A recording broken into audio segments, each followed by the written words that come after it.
মেলায় যাই রে ঠেলা খাই রে। মেলায় গেছিলাম ঠেলা খাওয়ার জন্য, তারপর দেখলাম ঠেলা খাইতে খাইতে দেখলাম একটা নৌকা। তো নৌকা সবাই ওঠার জন্য তৈরি হয়েছিল, আমরা টিকিট কাটার তৈরি হলাম নৌকা ওঠার জন্য। উঠে দেখি অনেক মাইয়ারা, তারপর আমি মাঝখানে জায়গা পাই, তারপর উঠলাম পিছনে। একবারে শেষে মাথায় যা উঠছি যাতে একটু মজা পাই। তো ওটা খুব ভয় পাইছিলাম, যদিও তাই হোক যাই হোক এখানে অনেক মেয়েরা বা অনেক মানুষ আছে, ভয় পেলে চলবো না। আমিও বীর পুরুষের মতো পিছনে বললাম, এই যে নৌকা সব ছেড়ে দিচ্ছে নৌকা পিছনে। খুব একটু নার্ভাস ছিলাম যাতে দেখি কেমন তারপর ক্যামেরা বন্ধ করে দিয়েছিলাম। আর এই যে নৌকার গোলা শেষ, আর মাত্র ক্যামেরা অন করলাম। খুব ভয় পেয়েছিলাম।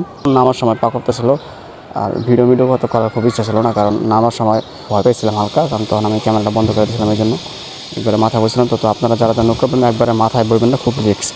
এখানে অনেকে পড়ে গেছে তো আর দরকার নেই মাথায় ওঠার। আর এখন আমরা যে নামতেছি, আর মেলায় অনেক মানুষ। এটা হচ্ছে লোকেশন হচ্ছে আপনার উত্তরা ডিয়াবাড়ি এলাকা, পিলার নাম্বার 51 50 51।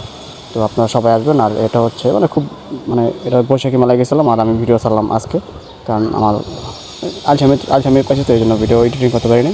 তো সবাইকে ধন্যবাদ ভিডিওটা দেখার জন্য।